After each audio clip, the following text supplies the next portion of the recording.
All right, real talk for a second. Have you ever felt jealous and hated yourself a little for feeling it? Like you didn't want to feel that way, but it showed up anyway. Quiet, sharp, uncomfortable.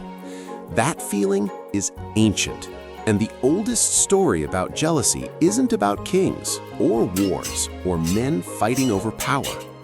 It's about two women, two sisters, and a rivalry that was never spoken out loud, but changed everything. Long before history was written, there was a powerful goddess named Inanna. She ruled the surface world. Love, beauty, fertility, celebration. Cities adored her. People sang her name. Everything about her life was visible, admired, and praised. But beneath the surface world, deep underground, lived her older sister, Ereshkigal. She ruled the underworld. No songs, no praise, no admiration. Only silence, shadows, and responsibility. While Inanna was loved, Ereshkigal was feared. While one received offerings, the other received the dead. And here's the thing no one likes to admit. Jealousy didn't come from hatred, it came from comparison. Inanna had everything Ereshkigal didn't, and Ereshkigal had everything Inanna didn't want to face. One ruled life, the other ruled loss. And for a long time, they stayed apart, until one day, Inanna decided to descend into the underworld.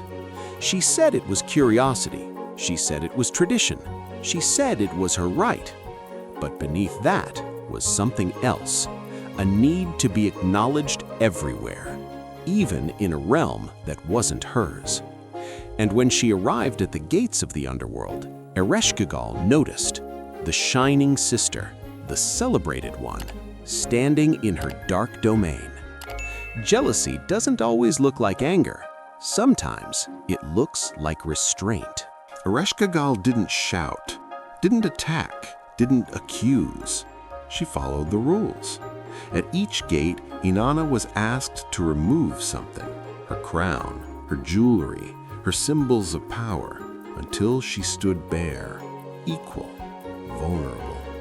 And that's where jealousy turns dangerous, because when someone has lived unseen for too long, watching another be adored, fairness can feel like revenge. Inanna was judged, stripped of her power, and left lifeless in the underworld. Not out of rage, but out of balance. For the first time, the admired sister felt what the forgotten one lived with every day. And Ereshkigal? She didn't feel victory. She felt pain. Because jealousy doesn't disappear when the other person falls. It just changes shape. The story says Ereshkigal screamed in anguish, not because she won, but because the weight she carried had finally been seen. Meanwhile, the world above began to decay. Crops failed, life slowed. Because when jealousy consumes connection, everyone pays the price. Eventually, Inanna was rescued, restored, returned to the surface, but she was no longer the same. She had seen what admiration hides, and Ereshkigal had been forced to confront what resentment builds. And that's why this story lasted for thousands of years, because it tells us something uncomfortable. Jealousy isn't evil, it's information. It tells you where you feel unseen, where you feel overlooked, where something inside you wants acknowledgement. But when jealousy is ignored, when it's buried instead of understood, it turns relationships into battlegrounds. These two women weren't enemies by nature. They were mirrors. One reflected everything the world rewards. The other reflected everything the world avoids. And jealousy lived in the space between them. This isn't really a story about goddesses. It's about sisters, friends, co-workers, people who share similar worlds but receive different recognition. Jealousy doesn't mean you're bad. It means you're human. But what you do with it That's where stories turn into warnings, because the oldest story about jealousy isn't remembered for the rivalry. It's remembered because it shows us what happens when comparison replaces compassion. So the next time jealousy shows up quietly, instead of asking, "Why do I feel this?"